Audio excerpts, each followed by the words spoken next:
When we talk of superconscious living, we're dealing with two levels.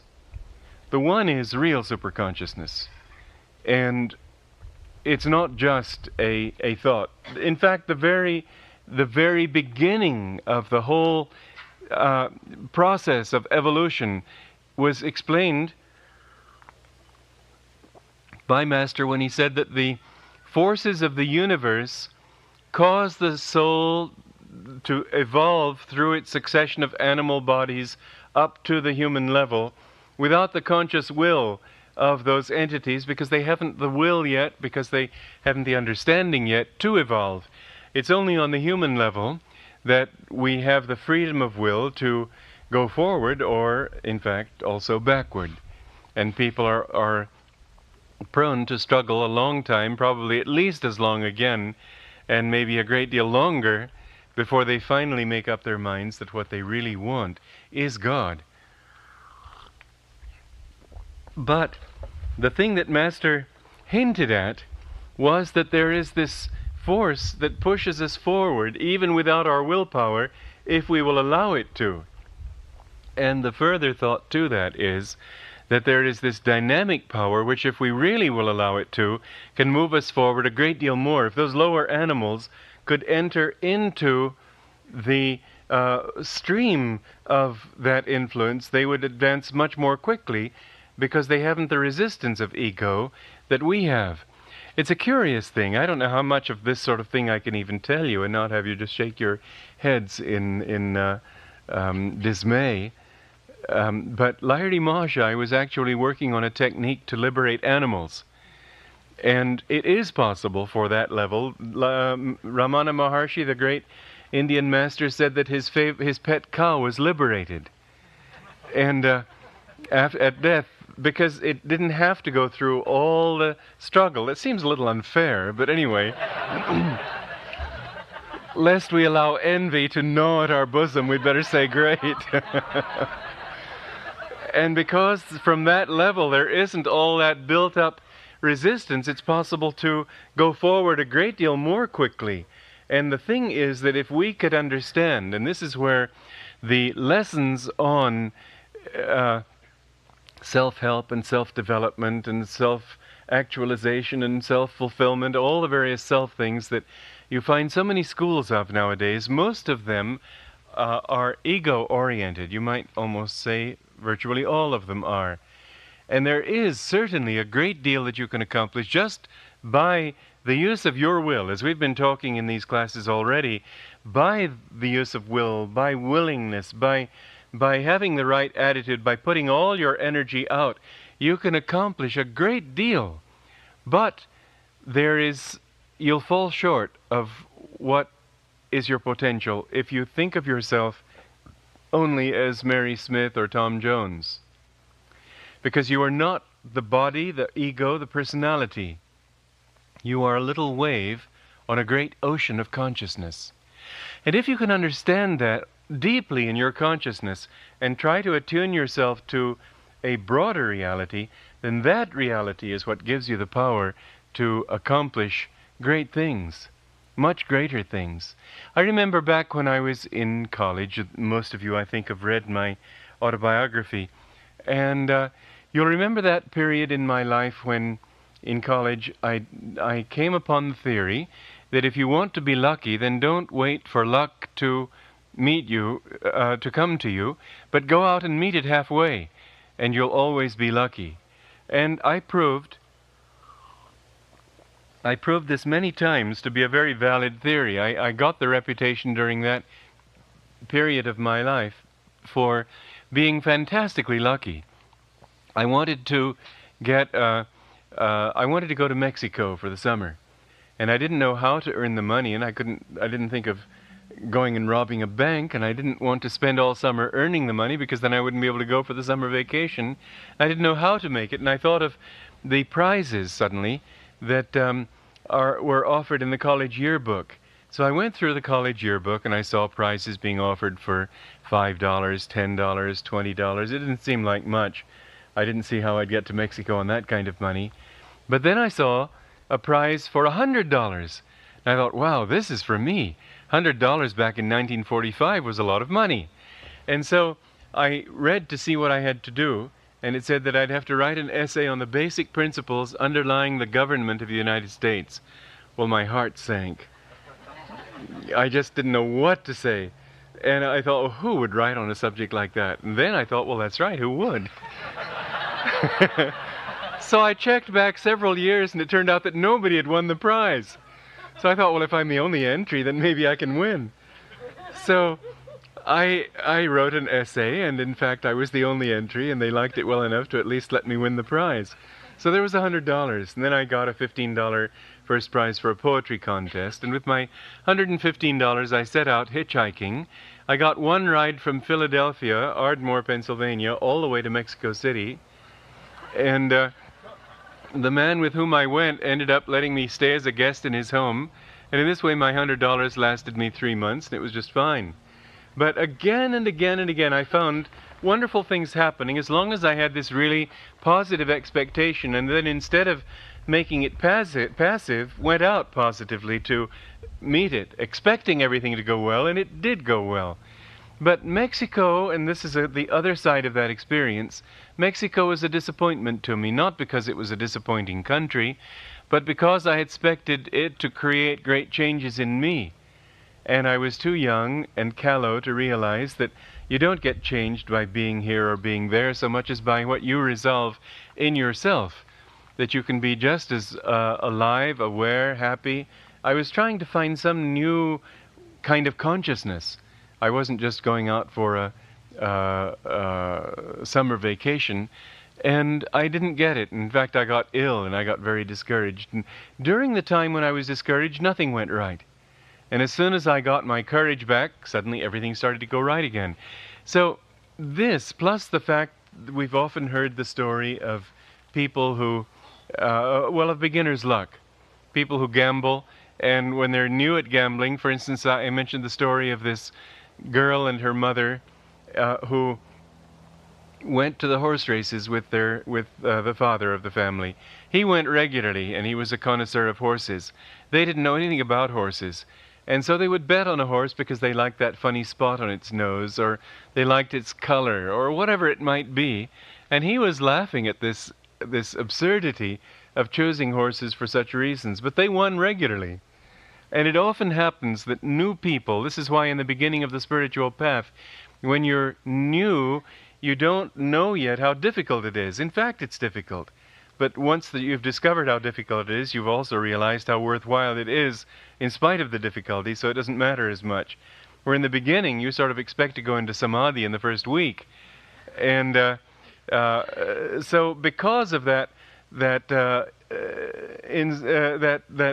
innocence, many people have wonderful experiences. They don't yet know what they're up against, and so all their energy is going in one direction only, and as a result, their energy isn't being blocked by a contrary energy, and there's a great deal more energy being poured in.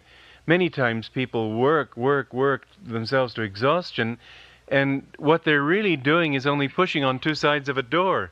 They're wondering why the door isn't moving.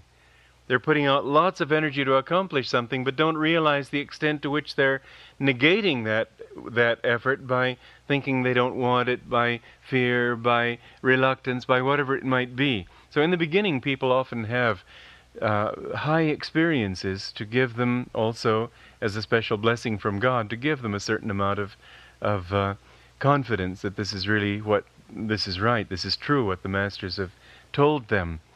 But again and again we see that there is a certain amount, and in fact in human terms we can say there's a great deal that you can accomplish just by your own positive energy, if you can get your willpower strong enough and direct your energy with sufficient positive expectation, cheerfulness, willingness, and so on. But beyond a certain point, the ego and the human mind, this little bit of energy that we've got, can't accomplish very much unless it's attuned to something more. That's why all great geniuses have spoken in one way or another, many in very overtly mystical terms, of feeling inspired, when they wrote music, when they wrote poetry, when they wrote books, when they came upon some great scientific discovery, whatever the direction that their genius took them, there's always been in those who were the most successful, the most really good at what they were doing, there's always been this sense of awe before what they're receiving, and never the sense, I am doing it. There's this, they know it's good, but they wonder, where is it coming from? They know that they couldn't produce it, and yet they put themselves in a certain frame of mind, and all of a sudden there it is, just flowing in upon them, and they are as much in awe as anyone else, because they know that all they've really done is tune in to a greater source than themselves. And their genius lies only in being able to tune in, and not in any particular quality of their own, except, of course, it takes a lot to be able to tune in.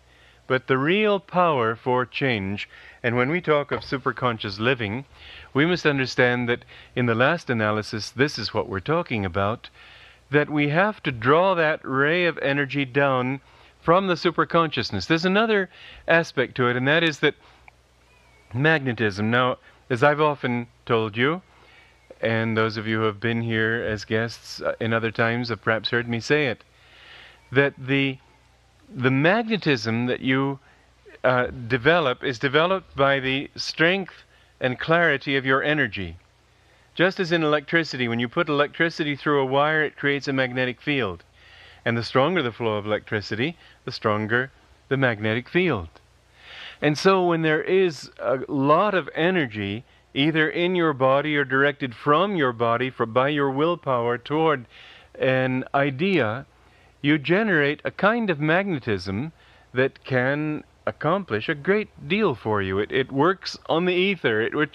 It's a ray of force which generates the kind of magnetism that draws to you success, opportunities, the right people to help you, all kinds of things that come to you as a result of magnetism. Now, we must remember that magnetism is of many, many different kinds.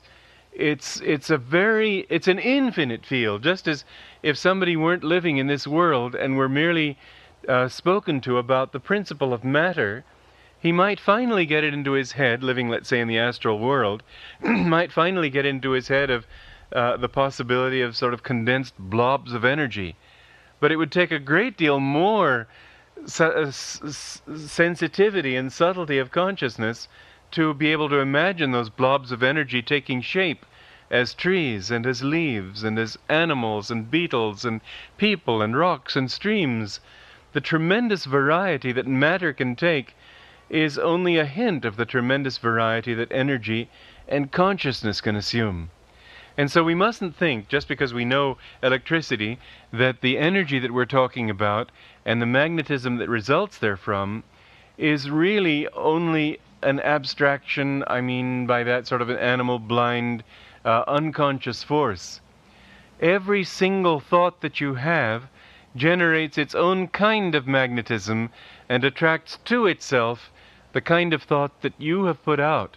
And here comes the difficulty then with living superconsciously, that you can put out all sorts of energy, but you won't be able, just as I was saying on Monday, you have to be able to understand this, you have to be able to bring the thoughts down from that level. You have to introduce a new level of consciousness into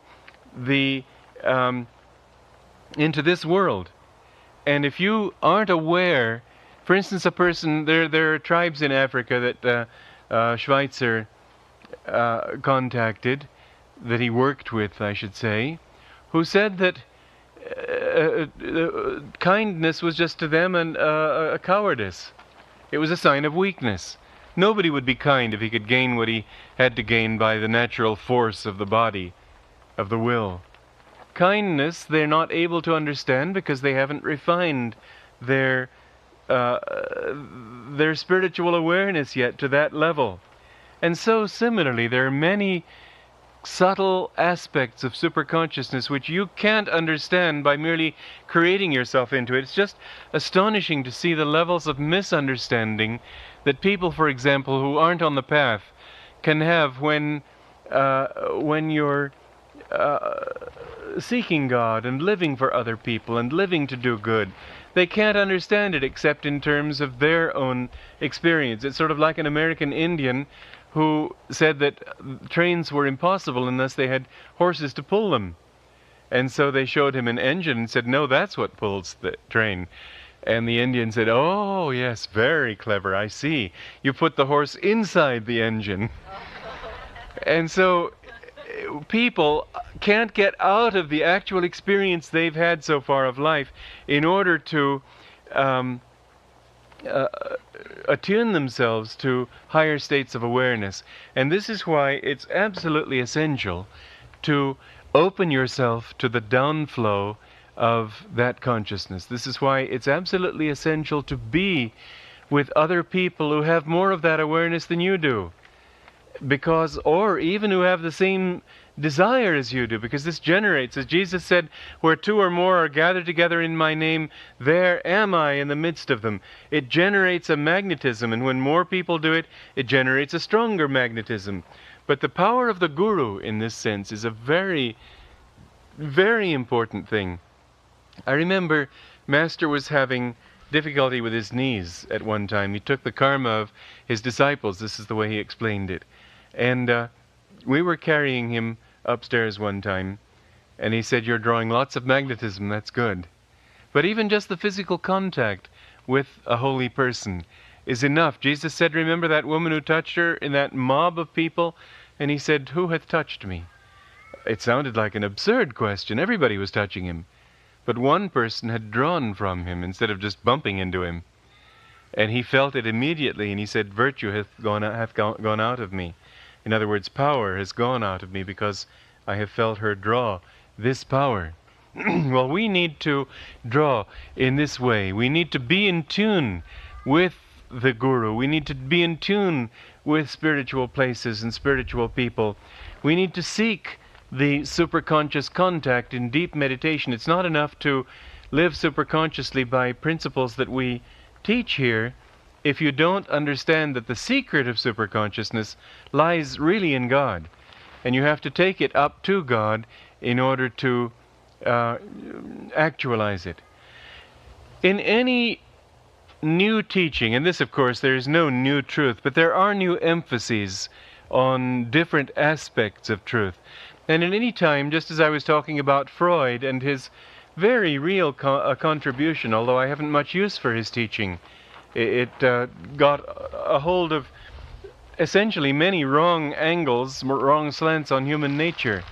And yet we have to honor him because he opened the door to a new science which over the years has and will continue to give us an ever-deepening awareness of who we are as beings of consciousness. He opened up this whole awareness of the subconscious, and what a vast continent it is, and how much it influences us. And people make mistakes in the beginning because it's, how can you get the whole truth right away? Even masters sometimes don't get the whole thing right away because all teaching is sort of a contribution. Each adds to the other, and the audience itself has to be ready to understand before more can be given. But in this way, Sri Aurobindo, who was a master, taught something which is not quite right, and it was a central point in his teaching. It was that we want to bring the divine down onto the earth.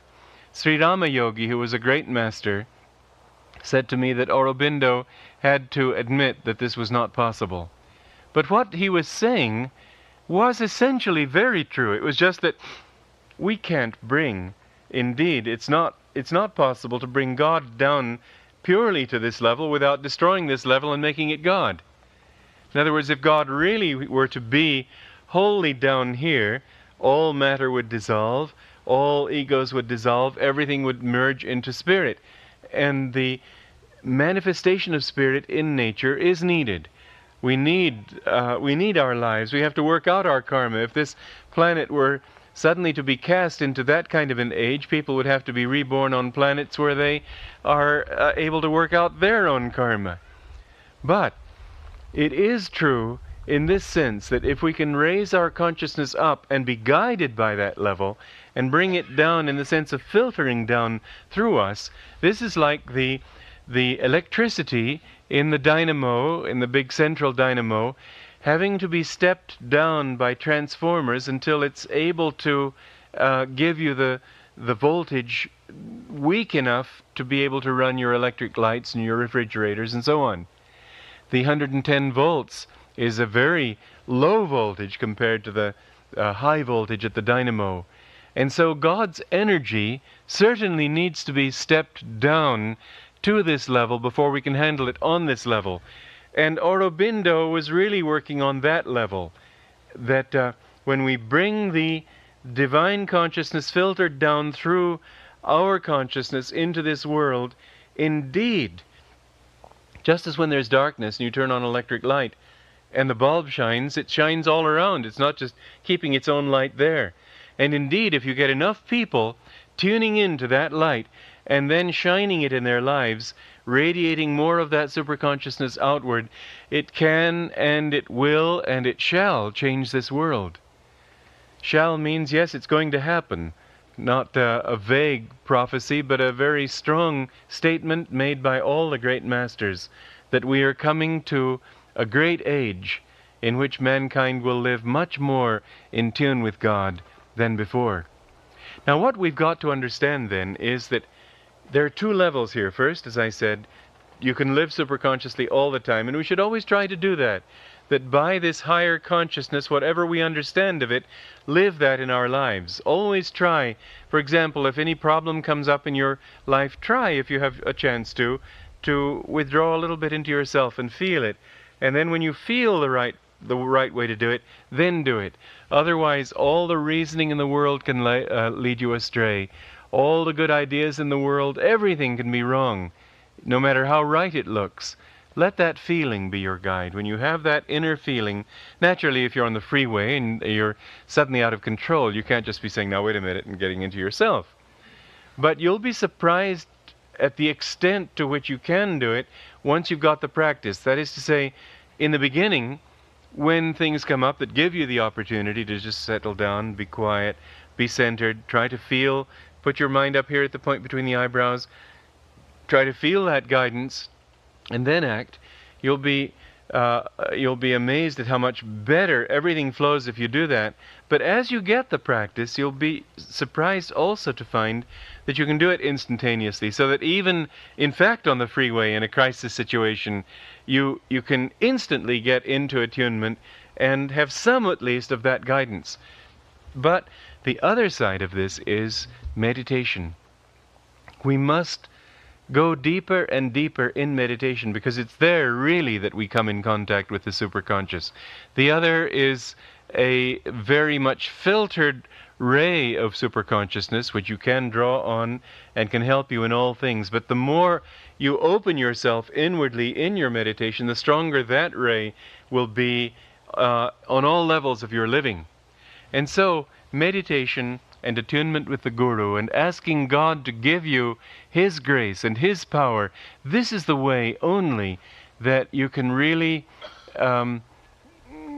understand superconscious living. To attune yourself with the Guru, Master gave us a technique that I found very helpful.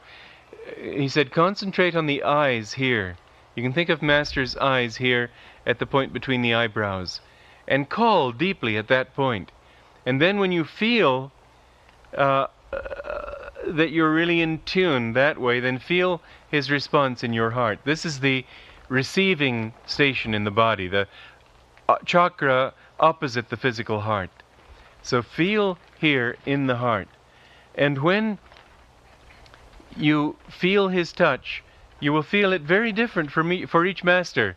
He too is a filter for the absolute, but each one will give you not only his particular vibration, but he will infiltrate your consciousness in such a way as to bring out in you your vibration.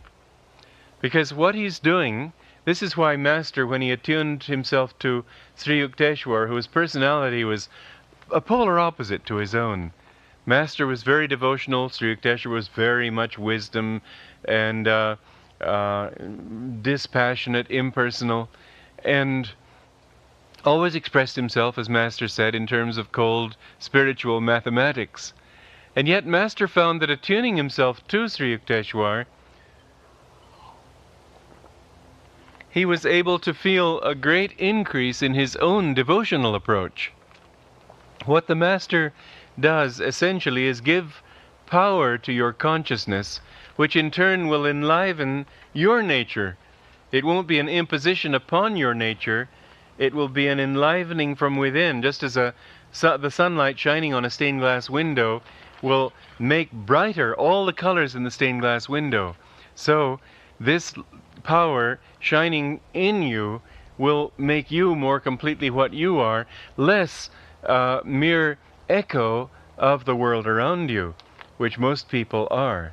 They adopt their values from others, they imitate the opinions of others without even sifting, and so on.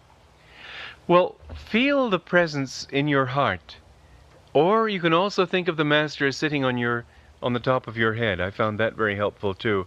And then when you feel that consciousness, feel it pervading your, radiating outward to pervade your whole body.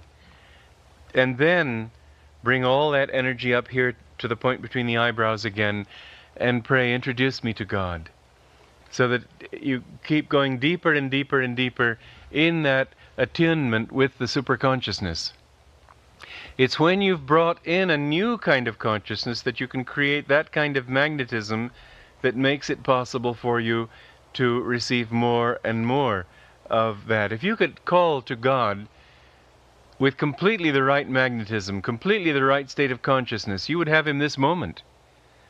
It's because you're not calling right yet, because there are desires, subconscious desires pulling you down, because there's a certain amount of ego, of demand for yourself, because you're not yet on His wavelength. He's not able to come through, just as a good radio station can't get through if you haven't attuned your radio to it. It may be sending out a strong beam, but if you aren't really attuned to it properly, all you'll get is static.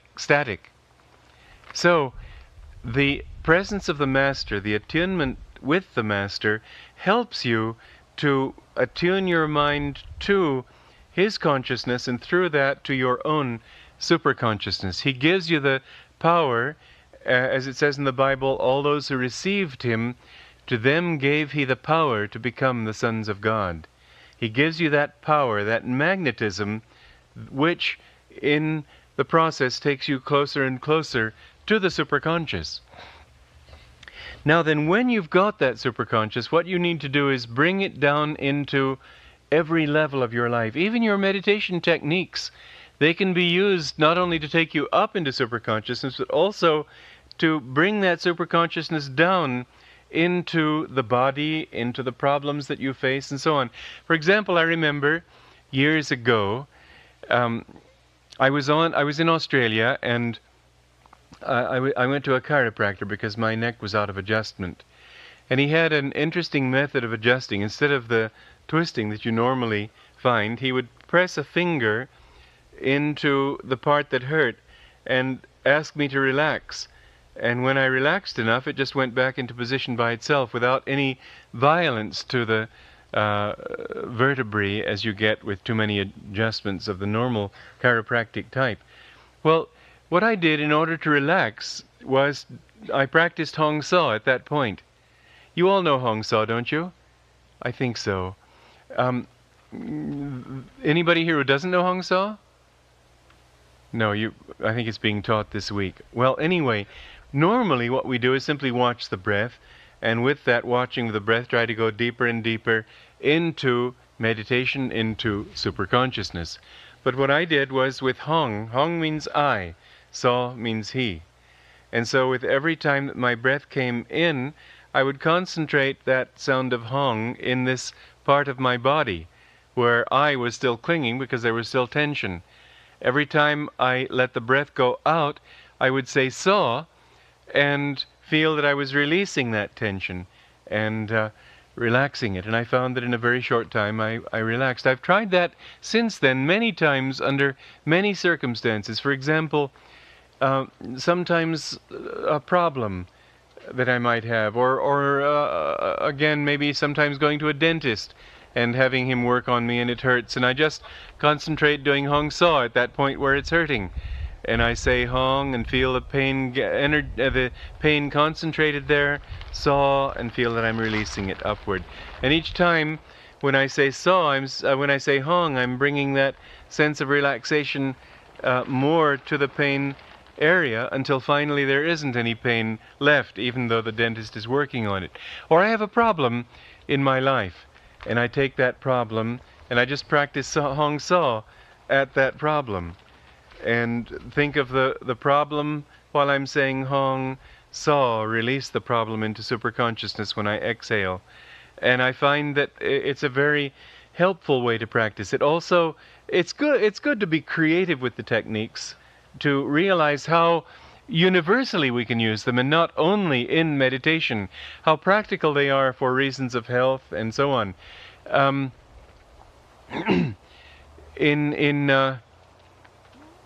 With the other technique, I was going to say with this one too, that when meditating, another thing that you can do, because the sense of ego, is centered here in the medulla oblongata, and when you say Hong at this point, you can feel the energy gathered here, and then Saw, offer that energy up to the point between the eyebrows. The natural flow of the energy, it's an interesting point to keep in mind, that man has ego. We think of ego as an obstruction, but indeed without ego there's no advancement. We need the ego to bring the energy up and to a focus, but then we need to offer it into the superconsciousness. Without any sense of ego at all, such as the animals have, there's no sense of I need to evolve, I need to grow. And so the sense of ego used rightly is an aid. You notice this with great artists often tend to be egotistical, and as a result many of them go mad, because they have so much energy but it all becomes locked in the ego and it won't go on. But those artists and geniuses and so on who can take the energy up and offer it, that's the natural flow for the energy to come up through the medulla oblongata to the spiritual eye. And so if you in your practice of Hong Saw do that, that too is a good way to do it. And concentrate the energy as you say Hong here at the medulla oblongata, and as you say Saw, feel it being released and offered up to the point between the eyebrows.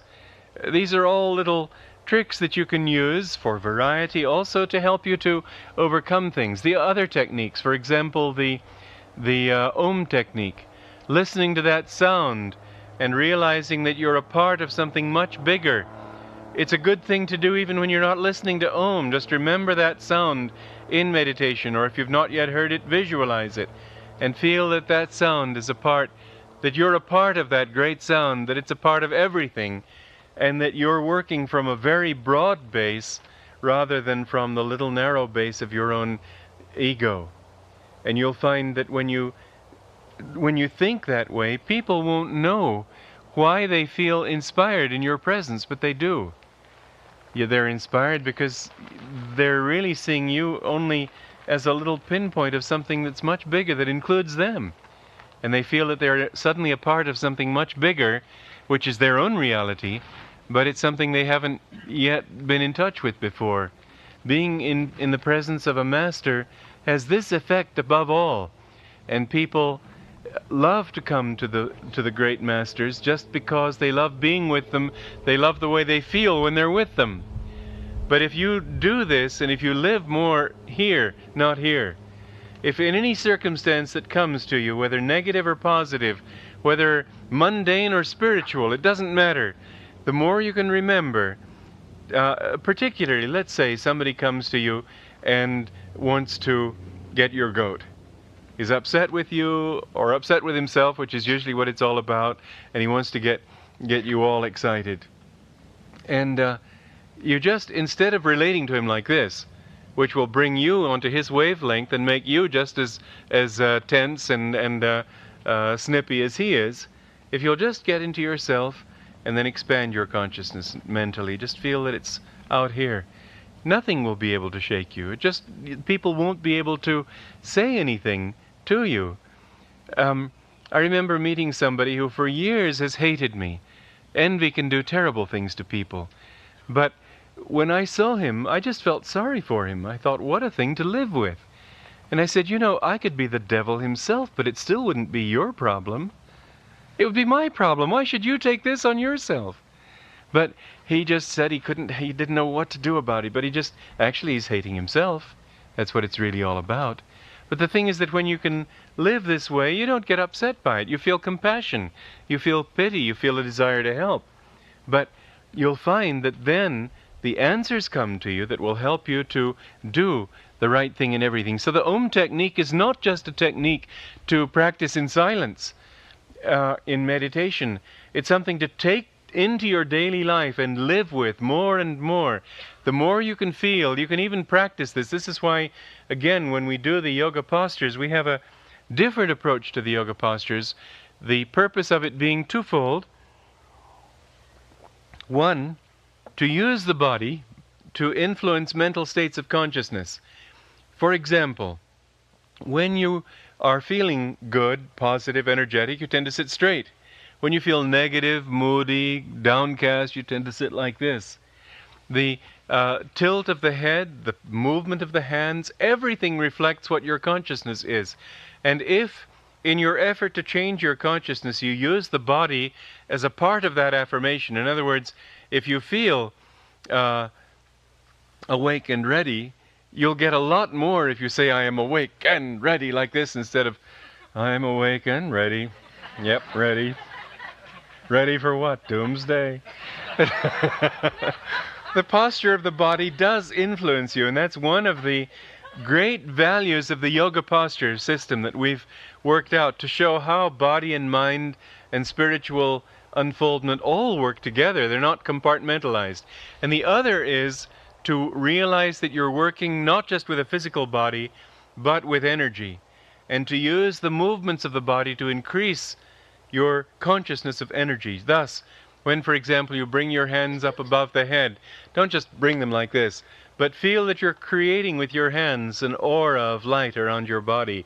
Every time you move, stretching into a position, feel that you're stretching in this aura of light. Make yourself emphasize that while doing the postures. They're graceful movements and so on. That's why it's important not merely to get into the positions, but how you get into the positions, the grace, the flow, the sense of light, and so on. But in all things that you do, you should try to move in a graceful way. People who are like this all the time have no auras. They're not magnetic. If they had a real aura, they would move in that aura. You would see it. You can't just... Try, if you're going to think in this way, also to move gracefully. Move with a sense of flow and harmony. And you'll see that this helps also to enhance this sense of being larger. The postures as well as the Om technique both help you very much to live in a much greater reality, because in the Om technique you begin to realize that you're a part of a great ocean of sound. You're just a tiny little wave on that ocean. You could listen to that ocean through all eternity and never get tired of it. The sound of Om is so entrancing. And so listen to that sound, and then you find that real superconscious inspiration comes to you. Not only that, but through that you develop a new kind of magnetism, the kind of magnetism that, as Master said, attracts true friends from past incarnations. What a good karma it is to draw true friends into one's life. How many people don't know how. They just don't have true friends. In fact, many don't really have friends because they're not putting out the right kind of magnetism. They wonder why nobody loves them. It's because they don't know how to love them. But it's also because they aren't a part of this. You find that with this, if before you want to write, to lecture, to compose, to give a good answer, to understand what you should do in your life, whatever it might be, if you would attune yourself to that sound of Om, and then bring that sound into your daily life, it will have a tremendous impact. It'll completely change your way of looking at things. You'll find that you don't know why you do the things that you do, but you know that you're doing them for a good reason, because you know it feels right. Later you can explain why you did it that way, but at the time you're guided without having to think it through. You find that the answer is there all the time. The Kriya technique is a wonderful technique also to do all the time. I don't mean that you should be practicing Kriya all the time. In fact, new Kriya bonds are told to do only 14 at a time. But you can do it in a sense by learning to breathe more in the spine, by learning to live more in the spine, so that everything that you do, none of these other techniques will work as well if you're not centered. If you're not centered here in the spine, you won't be able to also feel that great aura around you. You can't be centered out there. You've got to have your center here and then expand from that center to include the ocean of life. But without this center, you won't be able to be in tune with the ocean. You'll merely be tossed helplessly on its waves. So the Kriya technique is the most important of all. And it's something, again, that you can bring down superconsciously into your daily life, so that everything that you do, you always feel centered here. Or if anything takes you off that center, before dealing with it, get centered again. And once you're centered, then deal with whatever problem you might have. You'll see that then when you're centered, you can bring your mind here and you can get superconscious answers. Then when you're centered, you can draw into yourself from all around you, sort of sending out fingers of light to draw inspiration to you. But it's only from this center. It would be very interesting to work on a new kind of dance that emphasized the centeredness here, instead of so much of dance which is out here. Emphasize using the movements to draw the energy to this center, because it would be a very deeply philosophical thing. It's something that the old traditions like the Indian dancing have developed, but it's become too stylized. I think it's time to start again. When a thing becomes too stylized, then you lose the spontaneity. You get the feeling that it's got to be exactly this way, and you forget what it's all about. So clearing the board again and starting again with this purpose, something that people can understand without all these complicated hand gestures, which if you haven't learned, you don't know what they're saying. You merely can say that they're interesting, sometimes beautiful, but not always. So a dance that is centered and that expresses outward from that center and then backward to that center, and a dance that helps to recognize. Most dancing is in the lower limbs, but what we should do is have movement that indicates a movement of energy from the lower limbs upward into the upper chakras. So there's more movement in the hands than in the legs. Movement also in the legs, but all with the purpose of bringing the movement and the gestures upwards, not only centered. It would be very nice to work out. I think it could be done. At any rate, what I'm saying is that these spiritual principles and practices can be and should be incorporated into our lives on every level. And only in that way can we actualize this whole principle of superconscious living. That we're not merely making a new affirmation, but we're also in that affirmation trying to attune ourselves to something which is beyond affirmation. In other words, 2 days ago, and I believe yesterday, Asha also, we talked about the subconscious and the need to be positive in our thinking, the need to get the yes-saying principle working as opposed to the no-saying, the importance of learning how to direct all the no-saying principle, all the subconscious and the downward pulling energy, all of this in a supportive way toward an upward affirmation of energy. But after that, there comes what indeed Sri Aurobindo was saying, is the downward flow of the spirit. We have to offer ourselves up to that, and if the spirit can't live here perfectly, yet we can bring a lot of that light, such as we can handle in our lives, such as other people can handle. It may not be possible to bring it on that pure level and still have the world continue, but to bring it down to this level, even in this little manifestation, is necessary. We can't just do it by affirmation. By our affirmation, we have to offer ourselves up. But then in humility, we have to recognize that there is a higher aspect of consciousness, even of our own consciousness, over which we don't have any conscious control. You can't tell it to be this way or that. That's why the scientific experiments haven't been very supportive of this sort of thing, because you can't force the superconsciousness to act the way you want it to, any more than you can expect the subconscious to force the conscious to act the way it wants to. The conscious mind is a higher level of mind, and it has its own way of thinking. The superconscious is simply not impressed with the level down here of trying. There are many people, for example, who have tried to practically force God into producing a miracle in order to convince their congregation that spiritual things do happen. Well, God is completely unimpressed by that. So is the superconscious. He will do it if he wants to, but he won't do it just because you put him on the spot. He's on no spot. There's no spot for him to be on. He's omnipresent. And so you must realize that what you're really doing, and this is where it takes a lot of courage too, you're really offering yourself up into something over which you don't have any control on this level. But you will find that that control that comes upon you is in tune with who you are, not with something else. It doesn't do violence to you, because it's your own higher self trying to speak to you and give you a little common sense for a change. You're offering yourself up to something which you can't command, but which in its command of you, if you will obey it, will help you to be what you want to be.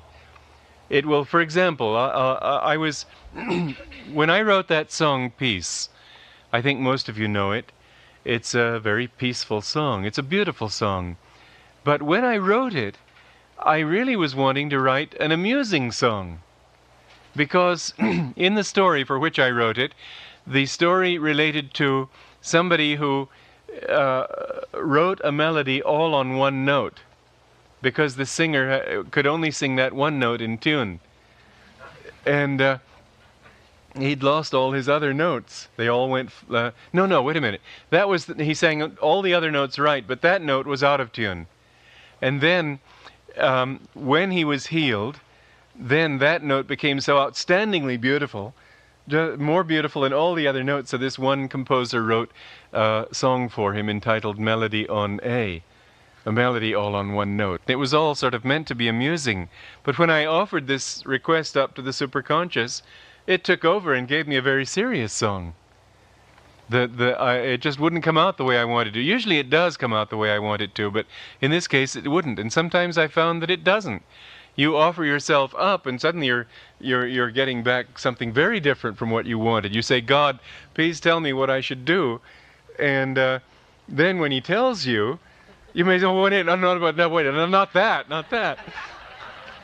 But if you listen and if you obey, then you will be surprised how consistently it's just what you really did want, just what is really right for you. When I was put out of SRF, that was the worst experience in my life. It was a tragedy for me. And yet on a deeper than conscious level, I have to admit that it was what I really wanted. Not to be put out. I wanted to continue to serve Master's work, but I wanted the freedom to serve it in a way that I could understand, that I could really make a contribution. And so Master gave me that opportunity. In fact, he gave me that obligation. But when we have that offering up to the divine, then the divine comes down, and you have to be ready to let it guide you. And if with your ego you take hold, I've noticed this very often with writing music. And I've wondered sometimes, why is it that so many composers can't come up with a good melody? Or if they do, it's something they labor triumphantly because it's so rare. Or if they do, they get a few lines that are beautiful, and then suddenly it slips off and it's no longer beautiful. And I've realized it's because they let the ego come in. As soon as when I'm working on a melody, the first few notes may come by inspiration. But if then I let the ego come in and say, all right, now what do we do now? And it's sort of huffing and puffing, say, okay, let's go down, let's go up, let's go sideways. It doesn't sound right. What I do then is just what I've been telling you here. I get centered, I try to tune in, let my consciousness flow outward, I try to feel it here, I try to relax it upward, and then feel. And then I can tell when it's not going right, because I think it's right, but I don't feel it's right. So if I have the thought that it's right, but not also the feeling, then I put it away, and I back off. and then try to get it. And again, the ego keeps wanting to come in and say, let's do this, let's do that. And many times I can think of all kinds of ways the melody could go. But if I let that aside and just inwardly feel, then I know. And it's a beautiful melody, and I know it's beautiful, and it's not mine. It's just that the superconscious, the angelic forces, whatever they might be, are there if you're open to make it go the way it has to go. You know when it's right, it's right. Everybody says it's right. It just, that's how it has to be. It was so interesting when I was working on the St. Francis slideshow. Just a little trivial thing, but I decided when I came to the part where his parents, where I talked about his parents and his upbringing as a child, and I thought, well, let me get a medieval melody. I don't know medieval music, and I didn't know anything about medieval melodies, but I got up from the typewriter completely certain that such a melody would be given to me because I needed it. I walked from my typewriter to the piano and sat down at the piano, and by the time I was at the piano, I had the melody. And it was perfect. Everybody says, wow, that sounds so medieval. But how did it come? I didn't do it. You won't do it when it comes right. If you do it, then it's not right. It won't work as long as you let yourself get into the picture. That was an interesting thing, too, with the song Brother, Sun, Sister, Moon, thinking of St. Francis. The melody it starts out as it has to be somehow. La, la, la, la, la, la, la, la, la, la. It's beautiful. It's inspired. And when I was working on a melody for the Canticle of St. Francis, I wasn't thinking of that song. But somehow it came out similar because that's how it had to be. But then, what does he do? He gets what many composers do, a little bit of inspiration, and then he says, okay, how do I finish this? La, la, la, la, la, la, la, la, la, la. It doesn't sound like St. Francis at all anymore. La, la, la, la, la. It goes down. It goes out of the picture altogether. It becomes just a popular song. It's got to have some other quality. And when I meditated on the melody and had the temptation to go this way or that way and just backed off and strongly visualized St. Francis standing there by a tree, blind, but overwhelmed with joy, and then this canticle came to him, that he stood by the tree to sing it to them, but he was just in that mood, and when I tried to hear him singing it, the melody couldn't go any way except the way that it went. It's omnipotente, omnipotente bon Signore, tue son le laude, la gloria et l'onore, et omni benedizione, et ogni benedizione a te solo, se te confanno, et nullomo è degno de nominarte. It just sounds right. When you hear it and you know it's right, you just feel overwhelmed with. I have often, when this melodies like this come to me, just found myself bathed with tears of joy, because it was what it had to be. Well, this doesn't come from the ego. It comes from when you let the superconscious tell you what it wants to do, not you telling it. And so, here's what you need to do in all these circumstances. Take these techniques. They give you the key. But they give you the key not only to rise to superconsciousness, but also to bring that superconsciousness down into your daily life. And you can use the techniques effectively in the ways that I have said in any mundane situation. You listen to the great ocean of sound, and then you can tune into that aspect of that great ocean of sound, which may be Japanese or Chinese or whatever. I wrote one melody which was great fun because it was after reading the story of Marco Polo in China. But a Chinese melody came to me, but it wasn't pure Chinese. it was Chinese melodies as seen through the eyes of an Italian. That was quite a challenge, but it was great fun.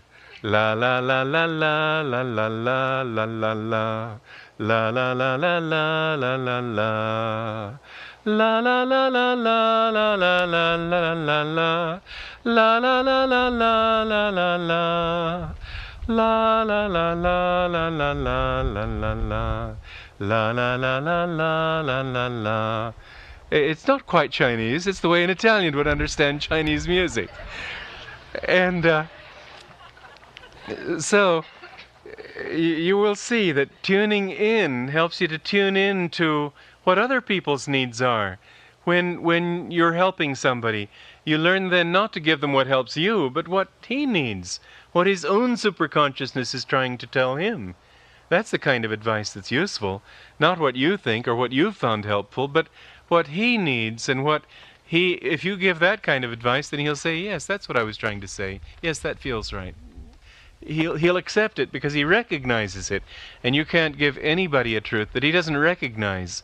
The whole principle of good teaching is to give teaching in such a way that people can recognize it and say, yes, of course. But you've clarified it so they could say, of course. And so, with the energization exercises too, many people don't practice them because they think of them only as physical things they are. Wonderful. They seem so simple, almost simplistic. You think, well, what's the difference? I'm tensing my muscles, and you tell me I'm sending energy, but really I'm just tensing my muscles.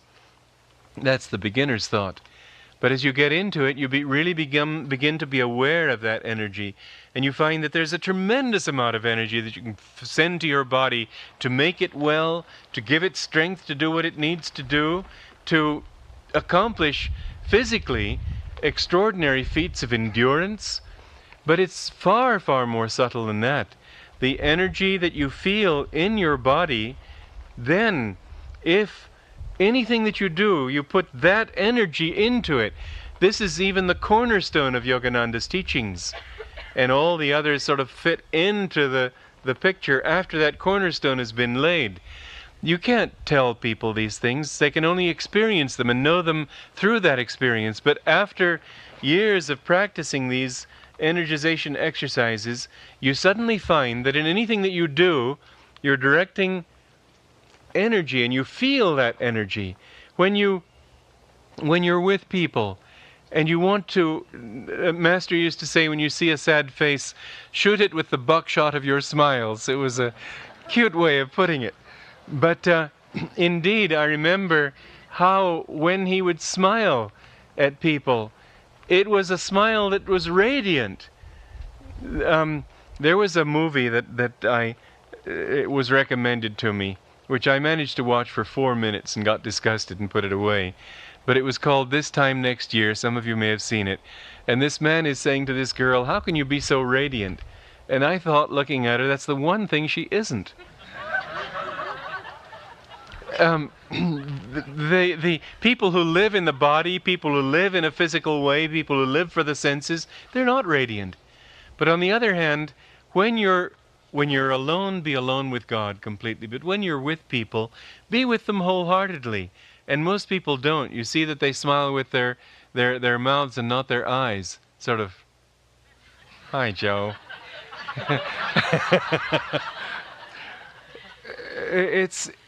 Make your whole, it isn't just the expression of your face. Master's smile, even if I didn't have my glasses on and couldn't see it, was still potent. I remember one time he was at the end of the room and I was about to leave the room, and I just stood at the door to look back at him. I didn't have my glasses on and couldn't see his expression well, but he just smiled at me. But such power flowed over my being, flooded me with love and joy, that I just practically staggered. It was so overwhelming. And I remember visiting Ananda, a great woman saint in India, and she was very affectionate to me. This was back in 74. And she was very affectionate. She always had been, but before I left, she called just to say a few things, and then I was to leave to take a train. And I just couldn't leave. She said several times, "All right, goodbye. All right, goodbye." I said, "Mother, I can't tear myself from this spot. As long as you're here, I can't leave." And she smiled understandingly and left, and then I could leave. But there was such an aura of joy and love and sweetness, and that's the sort of thing that you should try to emanate to people. Be a channel for God. You won't be able to do it if you think, "I, Tom, am doing this." But if you just open yourself to that ocean and let it flow through you, and then when you see people, with compassion, greet them, with compassion and joy, feeling that this is your friend, because we're all friends in God. And if you talk to them that way, how can they not feel it? You feel it, you're radiating it. Everything you do, try to do as an instrument for this power. And then, too, when you do the energization exercises, ordinary as they may seem, because they're just related to sending energy to the muscles, that awareness of energy you can send through your eyes, send in your voice. When you speak, try to let the vibration of your heart speak through your voice, just as Jesus said, "Out of the fullness of the heart the mouth speaketh." And it's true. That's why people, when they come onto the spiritual path, develop sweet voices. It's one of the first signs that somebody's on the spiritual path. And I've been amazed to hear how even good singers, when they speak, they got these unmagnetic voices. You can hear the ego and the raw emotions and everything in their tight voices, and they talk like this. And the older people get, you hear them more and more getting up sort of tight there. I suppose other things can cause that to happen, like arthritis or whatever. But just as a mental cause, it shouldn't happen. You should be able to radiate, and you should try to, when you speak, try not to just make your vocal cords beasts of burden for your ideas. Try to let them be a real mouthpiece for your vibrations. Put your vibrations into the voice. You can change those vibrations instantly if you do it consciously. You can send through your voice healing. You can send through your voice upliftment, inspiration, so that even if you were talking in a foreign language, people would feel the inspiration. This is much more important than what you say. As Master used to say to us when we were learning to lecture, when we were new at lecturing, I should say, I don't think he ever taught us to lecture, but when we were new at it, he said, the most important thing, he said, was to share your vibrations with people. Words aren't important. People can say the same things, but from one person you take it. When Master said something, it could be something you'd heard all your life, but suddenly it came to life when he said it, because he put his whole meaning into it. That's why it's important never to tell a lie. It's important always to be truthful, because otherwise you will develop another quality in your voice. It will cease to be able to carry the vibrations of your soul. I remember when I was a young man, I thought of becoming a radio announcer because I have a good voice anyway, apart from whatever spiritual qualities there may be in it, but I had a singing voice. And so they were interested in my being an announcer, but I simply couldn't read those ads. I said, "I haven't tried Coca-Cola. I don't know if I... Anyway, I can't get excited about it, you know." And so I just couldn't do it. It's funny, every time I go to give an interview on TV or radio, many times I'm offered a job by the station. But the thing is that I couldn't say it if I didn't mean it. And this is the important thing. I remember in Italy one time, I wanted some hot chocolate. I just was in the mood for hot chocolate with whipped cream on top of it. And so the people I was staying with went to a place, and they had very little left, and they were keeping it for somebody who had ordered it. And so this hostess of mine said that it was for a pregnant lady. And so the lady gave it to her, thinking this was a crisis after all, if this pregnant lady has this intense desire for whipped cream. And I said to her, "You shouldn't do that, or if you do say that, then you've got to find a pregnant lady to give some of it to. But you can't let yourself tell a lie like that. And you must, if you've said it, then make it true." by, as I say, finding a pregnant woman to give it to. It's not, you should try, even in little things, that's a little thing, but still, it's a lie. And I don't call it a white lie, it's a lie. There are black lies. A white lie is when you say something in order to not to hurt somebody or in order to help somebody, and that's not necessarily a lie. That's a white lie because it's really a truth. The difference between truth and fact is that truth is always beneficial. For example, you see somebody who isn't looking really all that well, and you say, "Hey, you look great," but you say it with power, you can make him great.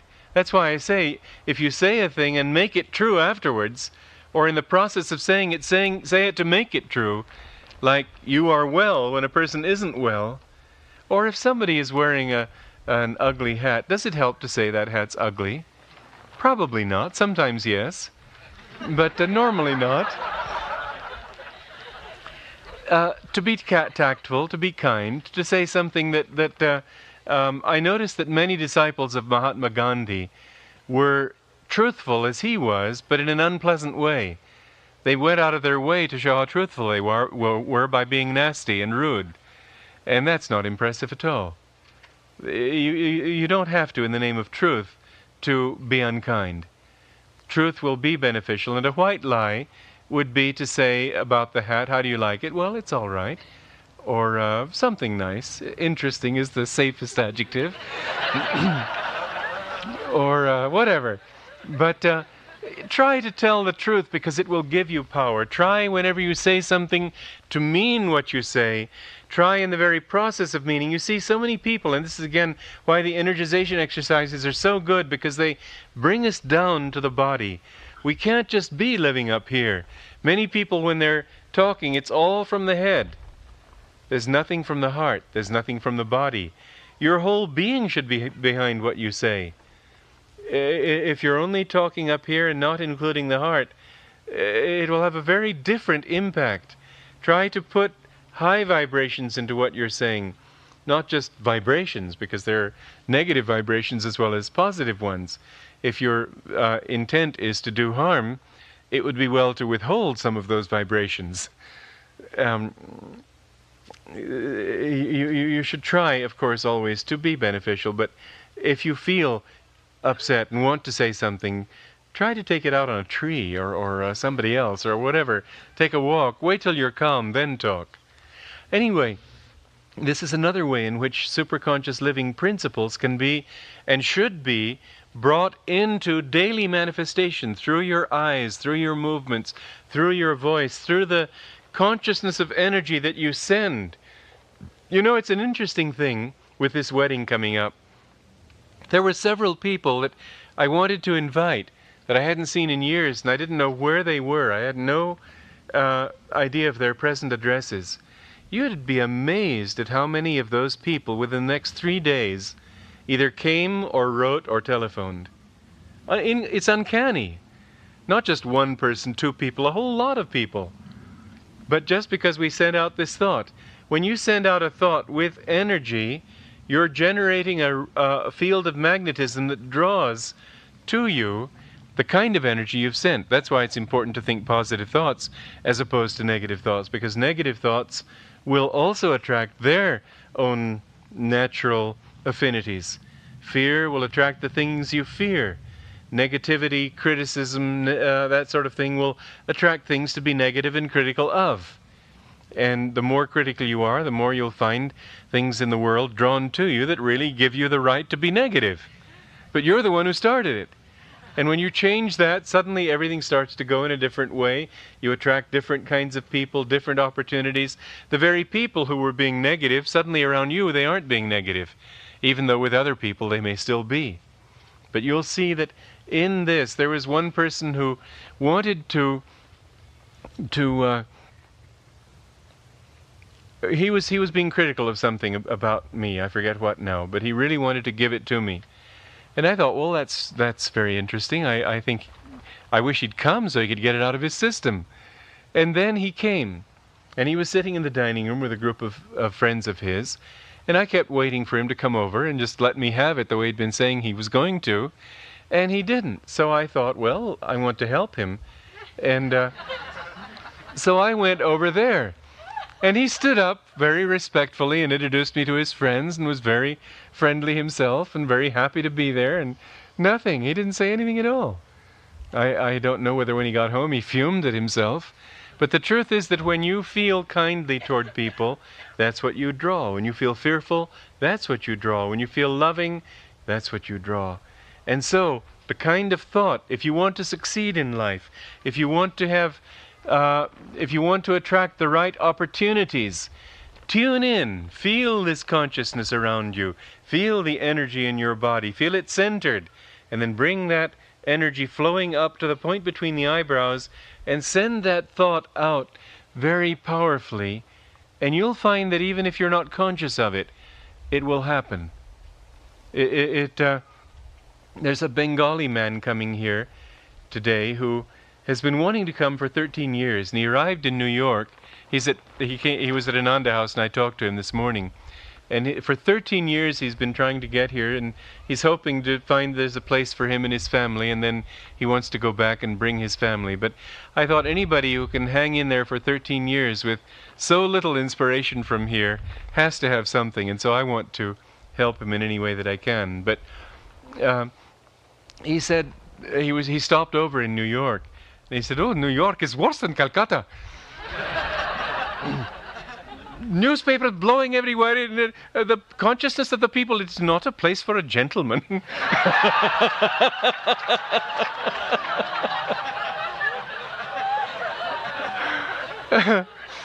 And then he was all sort of discouraged with America and was wondering whether he should go home. And he said, I suddenly came to him in a vision and told him that now that he was here, he just had to come. He had no choice in the matter. And indeed, that's what I would have said, but I'm not conscious of going to him and saying this. But the soul possibly is, because I've heard that kind of story so often, and I find that I've said just the thing I wanted to say, but wasn't aware that I was there saying it. You will find that if you live in this way, that things will happen on your superconscious level that you're not conscious of necessarily, but they're there working with you anyway. The more you open yourself to that consciousness, the more, in other words, you send a thought out into the ether. It isn't that you've got to worry how it all happens. You send the thought out and this superconscious takes over. It's more conscious than you are. It's your own self, but it's your own higher self. Like that deer in Autobiography of a Yogi that Yogananda had.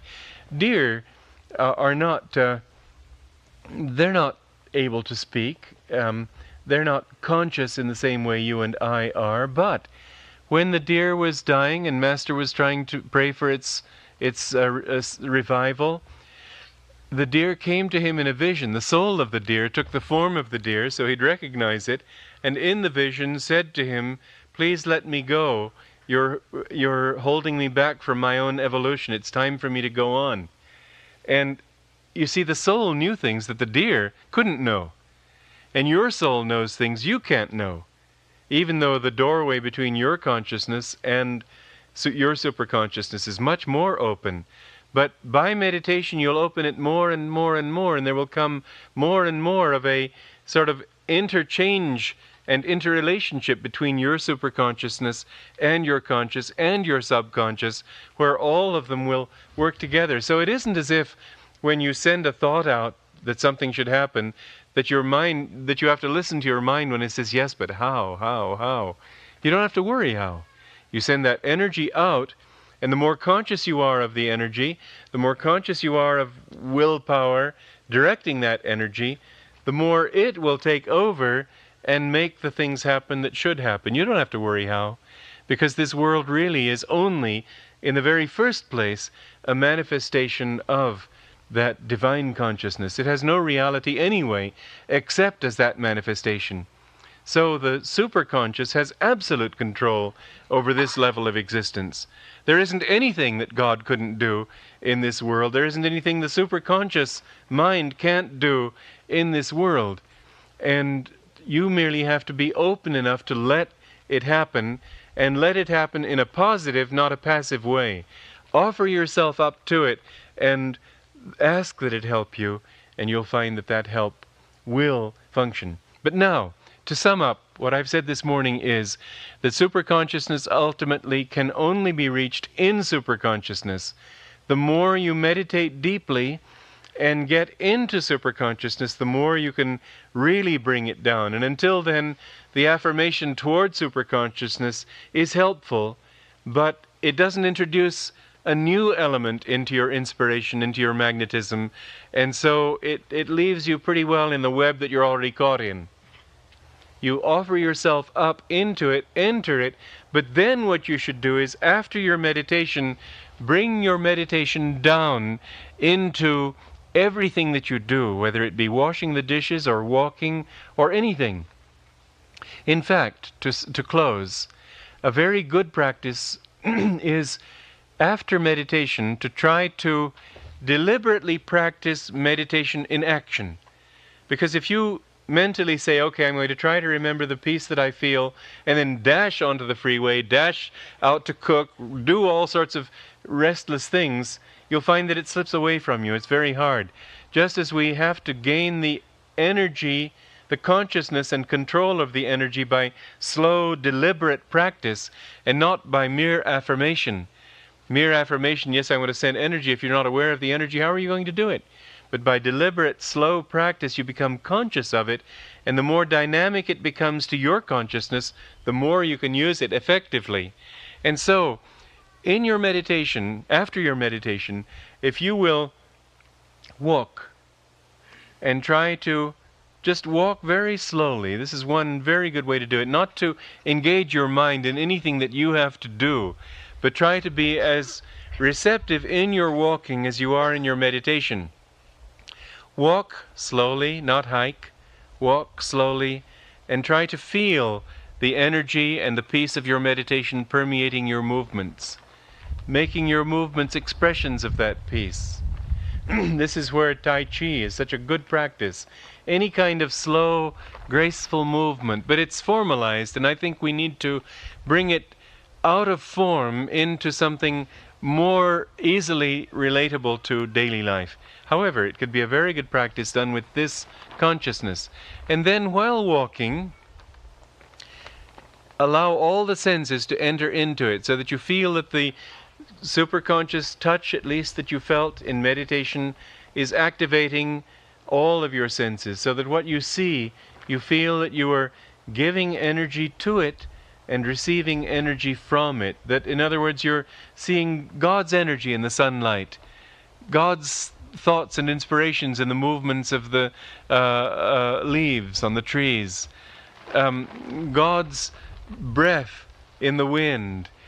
You see this, and then listen, and what you hear in maybe birds, maybe the wind in the leaves, maybe a dog barking, a car moving, children laughing, whatever it might be, give energy and blessing to them. Try to be a source of blessing in your life so that everybody whom you meet, you consciously bless, and everything that you do, you consciously bless. Before you eat, put energy into the food. Bless the food, not just on this level, but with your energy. You could even hold it a little bit and then eat it. This is again why in India they eat with their hands, because they feel that they're putting energy into the food and spiritualizing it in that way. But then, hearing, as I said, listen and send energy out to what you're listening to. Send energy out in blessing, but then also see, what is God saying to me in this? That this is a great symphony of life, and this is one of His instruments. And so you listen to all of life as if it were a symphony, with these great sounds of music pouring in upon you.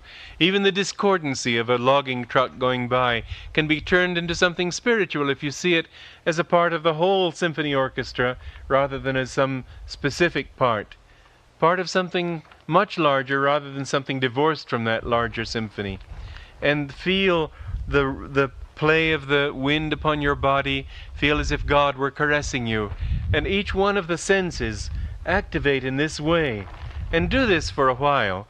And then when you come out into your daily activity, you'll find that your whole body is tingling with a higher awareness. It's a wonderful practice.